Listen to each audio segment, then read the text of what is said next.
சர்வ மங்கள மாங்கல்யே சிவே சர்வார்த்த சாதிகே சரண்யே திரையம்பகே கௌரி நாராயணி நமோஸ்துதே. இந்த மந்திரங்கள் நம்ம எல்லா கல்யாண வீட்லையும் தாலி கட்டும் போது உச்சரிக்கதை பார்த்துருப்போம் இல்லையா? அப்படி எல்லா கல்யாணங்களும் இங்கே மங்களகரமாக நடக்கக்கூடிய இடம் தான் எது அப்படின்னு சொன்னால் கடையம்ல மாநகரில் உள்ளக்கூடிய நித்திய கல்யாணி அம்மன் கோயில் திருக்கோயில். அந்த நித்திய கல்யாணி அம்மன் திருக்கோயிலுக்கு தான் நாம் இப்போ வந்திருக்கோம். நித்திய கல்யாணி அம்மன் திருக்கோயில் எதற்கு சிறப்பு பெற்றது அப்படின்னு சொன்னால், இந்த சைடில் தென் மாவட்டங்களில் நிறைய திருமணங்கள் இங்கே நடைபெறுது. இதுக்கு முன்னாடி இந்த அம்பாள் கிழக்கு நோக்கி இருந்திருக்காங்க. இது கிழக்கு நோக்கி இருக்கும்போது அந்த அம்பாளோட உக்ரத்தை தணிக்கிறதுக்காக பெரியோர்கள் எல்லாரும் என்ன பண்ணியிருக்காங்க அப்படின்னு சொன்னால் 15 பீடங்களில் தரணி பீடத்தை இங்கே பிரதிஷ்டை பண்ணி அம்பாளோட கோபத்தை தணித்து தெற்கு முகமாக அம்பாளை பிரதிஷ்டை பண்ணியிருக்காங்க. தெற்கு முகமாக இருக்கும்போது இதை சுற்றி உள்ள வயல்வெளிகள் எல்லாம் பச்சை பசையிலேருந்து கண்ணுக்கு குளிர்ச்சியாக கொடுத்ததுனால அம்பாள் ரொம்ப சாந்தமாக ஆயிட்டாங்க. அதுக்கப்புறமா இங்கே நிறைய திருமணங்கள் நடைபெற ஆரம்பிச்சது. இன்னொரு விஷயம் என்ன அப்படின்னு சொன்னால், தசரதர் ராமாயண காலத்தில் வாழ்ந்தார். அந்த ராமாயண காலத்தில் வாழ்ந்த தசரதர் சாபம் நீக்கிய திருத்தலமாக இது விளங்குது. என்ன சாபம் நீக்கிறாங்க அப்படின்னு சொன்னால், தசரதர் வேட்டைக்கு போகும்போது ஸ்ரவணன் அப்படிங்கிற ஒரு முனிவரோட புதல்வரை அம்பு எய்தி கொன்றுதாரு.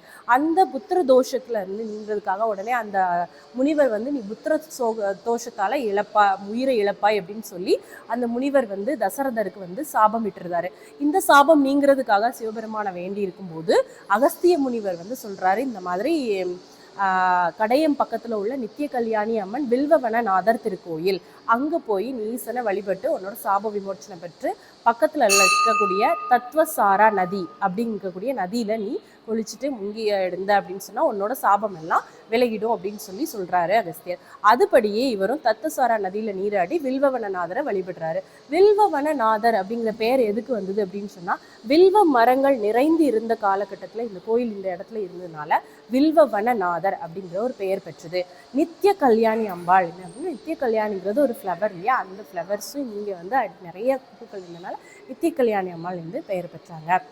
இங்கே என்ன சிறப்பு அப்படின்னு சொன்னால், தரணி பீடம் தான் சிறப்புது.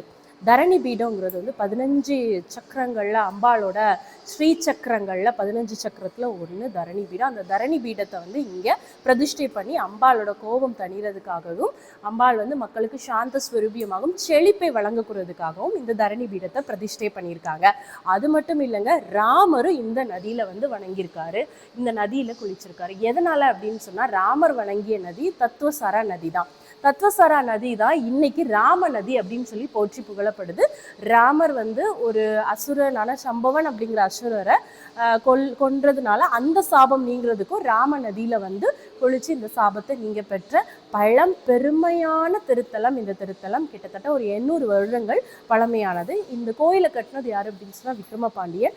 அதுக்கப்புறமாக இது நாயக்கர்கள் மன்னர்கள் கிட்ட ஆட்சியில பராமரிப்புல இருக்கப்பட்டது. இப்ப ரீசண்டா இங்க கும்பாபிஷேகம் குடமுழுக்கு நடைபெற்றது. ரொம்ப வருஷத்துக்கு அப்புறம் நடைபெற்ற குடமுழுக்கு. அந்த கோயில்ல இப்போ என்ன நடக்குது அப்படின்னு சொன்னா, மண்டல பூஜைகள் நடைபெற்று வருது.